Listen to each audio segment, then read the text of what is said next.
This is like something you would expect would have been released months ago. But no, in fact, on the week that members of the Republican establishment, I guess, decided maybe they saw some polling.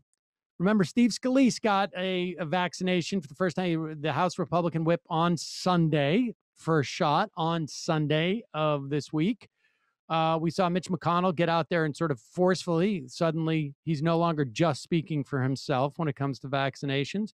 Ben Shapiro went out there and said, maybe the biggest right-wing media figure went out there and said, I got a shot, incidentally.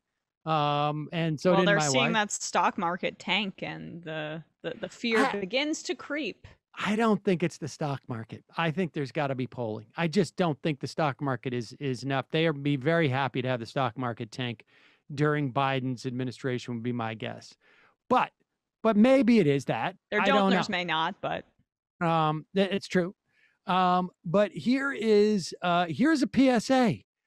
Rolled out by Fox. And of course, if you've watched this program on a regular basis, you know that there's really only one or two Fox news hosts who have taken this serious from the beginning.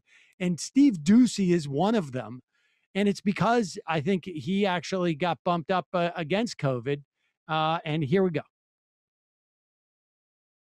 America, we're in this together. And if you can, get the vaccine. For information on vaccine sites, visit the vaccine finder on the homepage of foxnews.com. There it is.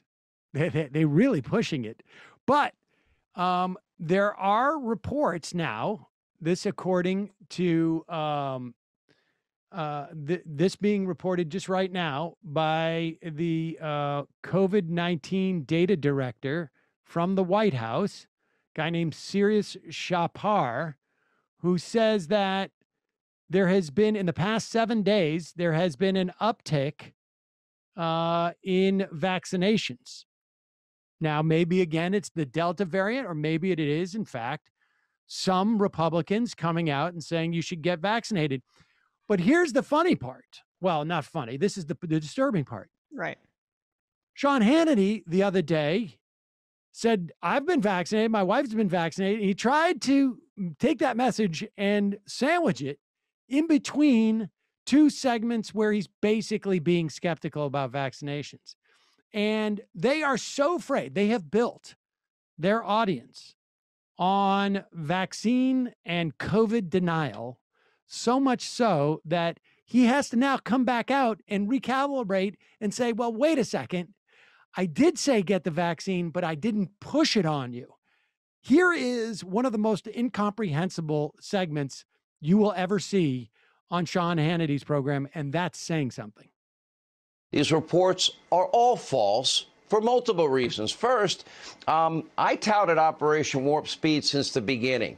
In January of 2020, I was predicting that I had so much faith in American researchers, the medical community, scientists, and as usual, it was my prediction that it will likely be American ingenuity and genius that will help us find therapeutics and vaccines and answers. And I praise the efforts of all of these scientists and medical professionals. Pause it for 1 second. Couple of points. One, yes, the American ingenuity was involved in this. So it wasn't German. BioNTech, the company that really developed a lot of this technology that Pfizer's using, funded by the German government to the tune of $500 million.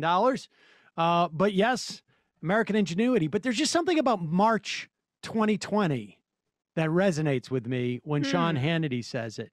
I think it was in part because he was on there saying that this was just another hoax that the Democrats were launching against Donald Trump, and also had a Fox News medical advisor on who's saying, like, look, this is basically no worse than the flu. But continue with Sean Hannity's completely incomprehensible qualification. Covering up all bases, covering up every base. It's a parody of poor public health messaging, really.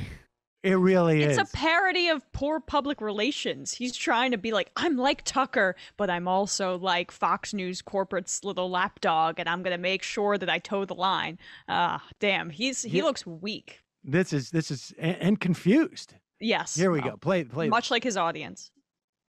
And I praise the efforts of all of these scientists and medical professionals, those involved in developing therapeutics, the 3 vaccines that are now on the market, and literally dozens of others in terms of therapeutics. But I never told anyone to get a vaccine.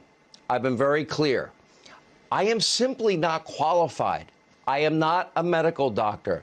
I know nothing about your medical history or your current medical condition. I think it's inappropriate for me to do so. Instead, for over a year now, I have been warning my viewers, you make my career possible. I want every American, liberal, conservative, Republican, Democrat, I want you to be healthy.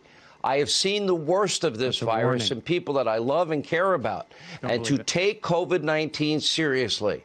And I've said it over and over and over again. It's not been in the last week. I said to take it seriously, to do your own research. There's a ton of it right on, at the tip of your fingers on your own phone. Look at all of the studies. Okay. Consult your doctor or doctors. Consult medical professionals that you trust. And based on your specific medical history and health issues, that will be an important decision with you and your doctor based on your very unique and specific circumstances. I've had many doctors on this program, some that I agreed with and some that I disagreed with. And I pelted them with questions about COVID-19 and the vaccine and therapeutics, hydroxychloroquine, ivermectin, Regeneron. I don't want to lose sight of the fact that, A, he is not qualified to tell you anything about a vaccination. But B, he's qualified to pelt doctors that he disagrees with on his show. A, he's not qualified to give you any medical advice.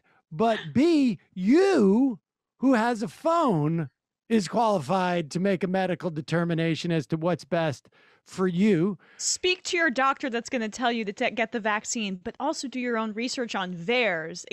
He's towing that line, right? Trying to do your own research is like the #1 buzzword for anti-vaxxers. Well, and the bottom line is, it's not like they have over there millions of dollars ostensibly set aside to do research about questions like this, right? I mean, presumably that's what a news organization does. We're going to do the research here and talk to these doctors. Now, what we came up with doesn't seem to be no worse than the flu. If you go back and just search Sean Hannity for particularly in the first 6 months of the pandemic, it is amazing how he's tried to split the difference here, and it's really not. It's not really. I can't really quite comprehend what he's trying to do here. But continue. That's the end of the clip. But it is amazing for him, yeah, like you said, to be at just a multi-billion-dollar news organization, one of the main figures of it, and say, like, I'm just a guy. Like, I don't have a PhD. It's like... Well, they talk about alphas and they, love when men just take charge, and yet he provides himself with zero agency and zero respect for what his job is supposed to do. As you say, he gets paid millions and millions of dollars to do this, and yet somehow he, after over a year of this pandemic, has zero actionable information to provide to his audience. That's what we call a beta. It's not even, I mean, regardless of what he's getting paid, I'm saying, like, ostensibly, like, there's producers there to investigate this, but instead, go onto your phones, go to places where we already know that there's a tremendous amount of misinformation being presented. Go onto Facebook, a place where there's been, millions and millions of people who've received misinformation about this stuff. Oh, it's magnetizing. Thanks, Sean.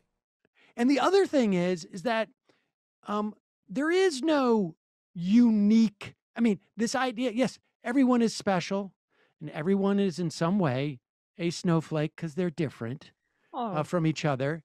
I know that's a beautiful sentiment.